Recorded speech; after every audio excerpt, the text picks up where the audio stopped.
Assalomu alaykum obunachilar. Mana yana bitta molxonamiz bitdi. Andijon viloyati Marhamat tumanida ikki etajli molxonamizni bitkazib berdik. Shifrlarni ham hozir qatirib bo'ldik. Razmerlari 4,5 metrga 30 metr joyga bo'ldi. Konteyner profillardan birinchi etaji konteyner qalin shivellardan bo'ldi, 12 ga 5 shivellardan, polligidan.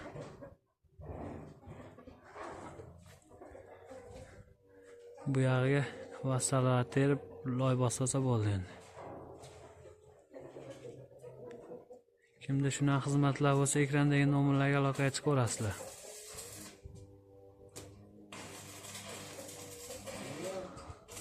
Xizmatlarimiz butun O'zbekiston bo'ylab. Yemadimi? Ha. Bu yoqdan ko'rinish holati mana. 8 metr joy bunday burilgan.